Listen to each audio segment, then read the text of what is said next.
Hey backbenchers, welcome back to your own channel, School of Backbenchers, Education Beyond the Front Row. I hope you all are doing great, guys. Well, in this video, we are going to continue Class 11 Business Studies Chapter 9 Internal Trade, and this is the third and last part of this series. Before we continue, requesting you again, guys, if you haven't subscribed the channel yet, please do it now. Let's get continue. So guys, basically हम इस पूरे part के अंदर जो last topic है हमारा वो है रिटेल ट्रेड के भी टाइप्स होते हैं आपके। तो उन ट्रेड्स का हम जो क्लासिफिकेशन है वो हम पढ़ने वाले कितने टाइप के रिटेल ट्रेड्स होते हैं। ठीक है, तो retail trade mean selling goods directly to consumer. Consumer तो होलसेलर से खरीदता है और ट्रेडर कंज्यूमर को डायरेक्ट बेचता है। और फिक्स प्लेसेस के बेस पे बिजनेस के जो कंज्यूमर जो रिटेलर है वो कहाँ बेचता है, क्या उसकी लोकेशन है, कैसे कैसे बेचता है, मतलब रोज बेचता है, किस तरीके से बेचता है, तो उसके हिसाब से फिक्स प्लेस के हिसाब से जो आपका रिटेल ट्रेड है वो दो तरीके का हो सकता है, itinerant retailers and fix shop retailers. तो पहले आइटिनरेंट रिटेलर्स के बारे में पढ़ते हैं। Those retailers who do not have fixed shops, इनकी फिक्स शॉप्स नहीं होती है, ये एक प्लेस से दूसरे प्लेस तक घूम घूम कर अपने गुड्स को कस्टमर्स तक बेचते हैं। ठीक है, फॉर एग्जांपल वेजिटेबल सेलर्स जो होते हैं, फ्रूट्स वेंडर्स जो होते हैं, बैलून सेलर्स जो होते हैं जो गली गली में घूमते हैं, रोड पे घूमते हैं। ठीक है, तो इनके फिक्स शॉप्स नहीं होती हैं, ये वन प्लेस से दूसरे प्लेस पे मूव करते रहते हैं। क्या कैरेक्टरिस्टिक्स है इनकी गाइस? ये स्मॉल ट्रेडर्स होते हैं विद लिमिटेड मनी, बहुत ही कम पैसा इनके पास होता है, तो स्मॉल क्वांटिटी के अंदर सामान खरीदते हैं और बेचते हैं। ठीक है, डेली यूज का कंज्यूमर गुड्स जो होते हैं वो ज्यादातर इनको बेचते हैं। ये पर्सनल सर्विसेज को देते हैं कस्टमर को, क्योंकि ऑब्वियसली इनके पास अपने खुद का तो स्टाफ है नहीं, खुद ही बेच रहे हैं, खुद ही छोटी छोटी क्वांटिटी के अंदर सामान खरीद रहे हैं, गलियों में जा रहे हैं, तो पर्सनल सर्विस देते हैं कस्टमर को। और परमानेंट शॉप इनकी नहीं होती है, और जो गुड्स का स्टॉक होता है वो भी बहुत ही ज्यादा लिमिटेड होता है, बहुत ही मतलब आप गिनती कर सकते हो इतना स्टॉक इनके पास होता है। फिक्स शॉप जो होते हैं ये रिटेलर्स जो होते हैं जिनके पास परमानेंट शॉप्स होती है गुड्स को बेचने के लिए। कैरेक्टरिस्टिक्स देखते हैं गाइस फिक्स शॉप रिटेलर्स की, तो have more resources than itinerant retailers. तो इन रिटेलर्स से इनके पास ज्यादा अच्छे रिसोर्सेज होते हैं। ठीक है, ये ड्यूरेबल सामान बेचते हैं या नॉन ड्यूरेबल गुड्स भी ये बेचते हैं। ठीक है, ये छोटी छोटी दुकानें भी इनकी हो सकती हैं और बड़ी बड़ी देखने को भी मिल सकती हैं, और कस्टमर का ट्रस्ट इन पे अच्छा होता है, क्योंकि सिंपल सी बात है, ये जो है इनकी फिक्स शॉप है। अगर कस्टमर को कोई प्रॉब्लम भी आई, कोई गुड पसंद नहीं आया, या कोई प्रॉब्लम होगी, तो डायरेक्ट जाके ये इनसे कांटेक्ट कर सकते हैं। इनको कहाँ ढूंढेंगे, ये तो गली गली में घूमते हैं सामान बेचने के लिए। ठीक है, तो प्रोडक्ट सर्विसेज जो होती है वो जैसे कि होम डिलीवरी वगैरह, क्रेडिट पे सामान बेचना है या रिपेयर करवाना है, तो ऐसी सर्विसेज भी ये कस्टमर्स को प्रोवाइड करवाते हैं। आई होप आपको दोनों भी क्लियर है। आइटिनरेंट रिटेलर्स के टाइप्स देखते हैं गाइस। तो सबसे पहली बात तो हमारे पैडलर्स एंड हॉकर्स जो गली गली में रोज रोज आते हैं। स्मॉल सेलर्स जो चीप और नॉन स्टैंडर्डाइज्ड गुड्स बेचते हैं, गुड्स को ये अपनी बाईसाइकिल पे, हैंडक्राफ्ट पे, रिक्शा पे, अपने सर पे भी कैरी करते हैं और डोर टू डोर सामान बेचते हैं। ठीक है, वेजिटेबल्स हो गई, फ्रूट्स, टॉयज, बैंगल्स। एडवांटेज क्या है? कस्टमर के लिए कन्वीनियंट हो जाता है, घर बैठे आपको सामान मिल जाता है। ठीक है, डिसएडवांटेज ये है कि बहुत ही ज्यादा अच्छी क्वालिटी का सामान नहीं रखते हैं, और जो प्राइसेस होते हैं वो भी रिलायबल नहीं होते हैं। देन मार्केट ट्रेडर्स, ये छोटे छोटे शॉप जो है वो फिक्स डेज पे लगाते हैं, जैसे कि आपकी जो वीकली मार्केट होती है, मंडे मार्केट, ट्यूसडे मार्केट, और वहां पे फिक्स डेज पे सामान बेचते हैं उस पर्टिकुलर जगह पे। ठीक है, और ज्यादातर एक ही टाइप का सामान ये देखने को मिलता है हमें बेचते हैं, तो क्लोथ बेच रहे होंगे, टॉयज बेच रहे होंगे, यूटेंसिल्स बेच रहे होंगे वीकली बाजार के अंदर, और ज्यादातर ये लो इनकम ग्रुप के अंदर कस्टमर जो होते हैं वो इनसे सामान खरीदते हैं। देन आपके स्ट्रीट ट्रेडर्स जो होते हैं, पेमेंट वेंडर्स भी बोल सकते हैं, पटरी पे जो सामान लगाते हैं, ये बहुत सारे प्लेसेस पे आप देख सकते हो जहाँ पे पब्लिक की मूवमेंट होती है, जैसे कि रेलवे स्टेशन हो गए आपके, या आपके मेन मार्केट्स हो गई आपकी। ठीक है, या रोड क्रॉसिंग हो गए, they do not change place frequently, बहुत जल्दी जल्दी जगह चेंज नहीं करते हैं। वेंडर जो न्यूज़पेपर बेच रहे होते हैं, स्टेशनरी जो बस स्टैंड के आसपास बेच रहे होते हैं, रेलवे स्टेशन पे बेच रहे होते हैं। Then cheap jacks, cheap jacks कौन होते हैं? इनकी टेम्पररी शॉप्स होती हैं, ये वन लोकेलिटी से दूसरी लोकेलिटी पे चले जाते हैं, अगर डिमांड जो होती है इनको नहीं मिल रही होती है तो वही लगाएंगे। ठीक है, ये प्लेसेस जो है वो हॉकर्स की तरह चेंज नहीं करते हैं जैसे हॉकर्स चेंज करते हैं। फॉर एग्जाम्पल रिपेयर्स के शॉप हो गए, वॉचेस के, बकेट्स के, इनके शॉप्स हो गए। क्लियर? अब गाइस बात करते हैं हम फिक्स शॉप रिटेलर्स के जो टाइप्स है। दो तरीके के टाइप्स है, स्मॉल शॉप वाले और लार्ज शॉप वाले। तो पहले हम बात कर रहे हैं इस वाले पार्ट में स्मॉल शॉप वाले के बारे में। तो बात करते हैं हम जनरल स्टोर, सबसे पहले जाते हैं जो हमारी गलियों के बाहर होते हैं, रेजिडेंशियल एरियाज के अंदर होते हैं। ठीक है, ये डेली यूज का सामान बेचते हैं, ये लंबे समय के लिए ओपन रहते हैं, सुबह खुल जाती है, रात को बंद होती है दुकान, है ना। और आपको क्योंकि आप रेगुलर कस्टमर होते हो तो आपको सामान उधार पे भी दे देते हैं अगर आपको नीड होती है या आप पैसा भूल जाते हो, एक्सेट्रा एक्सेट्रा। फॉर एग्जाम्पल हम इनको किराना शॉप या नेबरहुड शॉप भी बोलते हैं। एडवांटेजेस क्या है इसके? कन्वीनियंट होता है बाइंग करने के लिए कस्टमर के लिए, क्रेडिट फैसिलिटी मिल जाती है, और अच्छी रिलेशनशिप होती है कस्टमर के साथ में।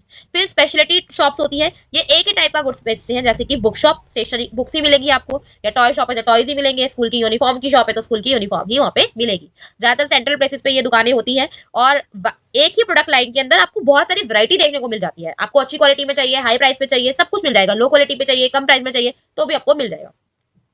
स्ट्रीट स्टॉल होल्डर्स, आपके स्ट्रीट फूड बेचने वाले, टॉयज बेचने वाले, सॉफ्ट ड्रिंक बेचने वाले, जैसे जूस की दुकान हो गई आपकी। ठीक है, तो लिमिटेड एरिया कवर करते हैं ये। सेकंड हैंड गुड्स शॉप्स भी होती हैं आपकी, जैसे कि ओल्ड बुक्स बेचने वाले, फर्नीचर बेचने वाले, बाईसाइकिल, कार्स के स्पेयर पार्ट्स वगैरह, मैकेनिक हो गया, तो सेल यूज गुड्स बेचते हैं ये। तो कस्टमर्स जो होते हैं वो ज्यादातर इनसे कौन खरीदता है? जो लोअर इनकम ग्रुप के लोग होते हैं, और समटाइम्स ये रेयर और एंटिक आइटम भी बेचते हैं जो कि हाई प्राइसेस पे होते हैं, तो वो तो फिर लो इनकम ग्रुप के लोग नहीं खरीदेंगे, वो हाई इनकम ग्रुप के लोग खरीदेंगे, तो उनको भी बेचते हैं। तो आई होप आपको क्लियर है। तो स्मॉल शॉप रिटेलर्स हो गए। अब बात करते हैं लार्ज शॉप रिटेलर्स की। तो उसमें पहले बात कर, दो तरीके के होते हैं ये भी, departmental stores and chain stores and multiple stores. ठीक है, मल्टीपल शॉप्स आपका डिपार्टमेंटल स्टोर्स के बारे में पढ़ने वाले पहले हम। तो डिपार्टमेंटल स्टोर्स जो होते हैं वेरी लार्ज रिटेल स्टोर्स होते हैं, जहाँ पे आपको बहुत सारे प्रोडक्ट देखने को मिलते हैं एक ही रूफ के अंदर, और इसके अंदर डिफरेंट डिफरेंट डिपार्टमेंट्स बने होते हैं। बेसिकली आप एक मॉल का एग्जांपल दे सकते हो जो भी किसी पर्टिकुलर सिटी के अंदर आप देखने को मिलता है। For example lifestyle, shopper stop etcetera. ठीक है, क्या फीचर्स है? सेंट्रली प्लेस होते हैं, ऐसी प्लेसेस पे लोकेट होते हैं जहाँ पे मतलब काफी सारी जो सिटीज के काफी सारे डिस्ट्रिक्ट है वहां पे लोग जो है वो आ सकते हैं। ठीक है, तो सेंट्रल प्लेसेस पे ही लोकेट होते हैं।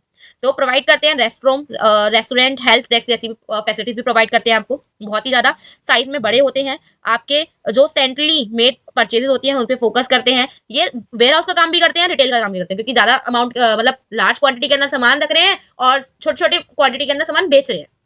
ठीक है, इसमें कौन लोग आते हैं, कौन लोग पे ज्यादा फोकस करते हैं? ये हाई इनकम वाले लोगों पे ज्यादा फोकस करते हैं। क्या फायदे हैं इसके?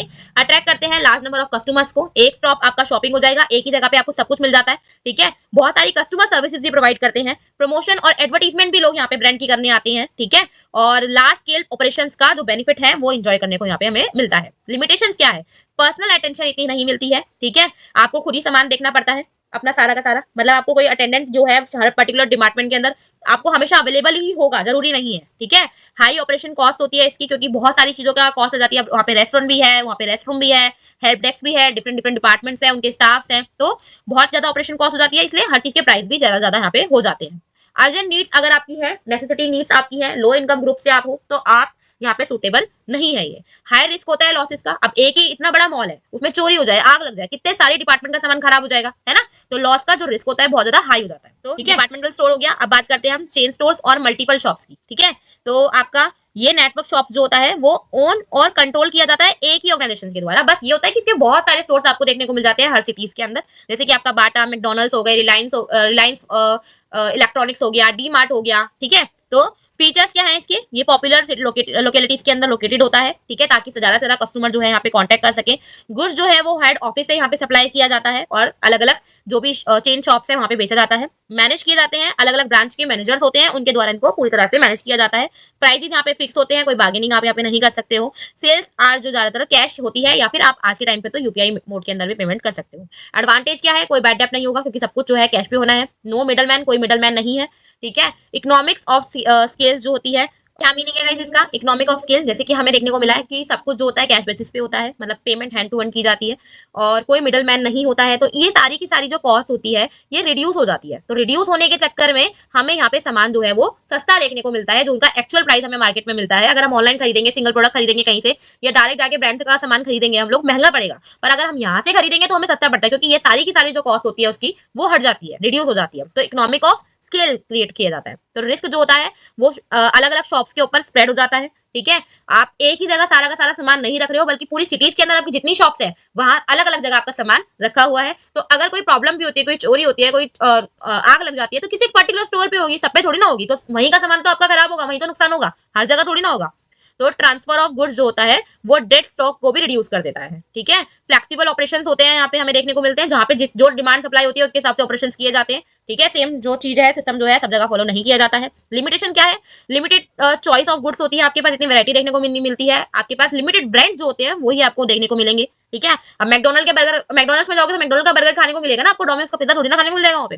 तो मैनेजर्स जो होते हैं वो इंडिपेंडेंट डिसीजन नहीं ले सकते हैं। आगे से जो उनके पास जो भी ऊपर से जो भी उनके पास इंस्ट्रक्शंस आते हैं उन्हीं को फॉलो करते हुए उनको सारे डिसीजन लेने पड़ते हैं। हैवी लॉस जो होता है, डिमांड जब गिर जाती है देखने को मिलता है, क्योंकि सभी स्टोर पर वो सामान की डिमांड गिर जाएगी।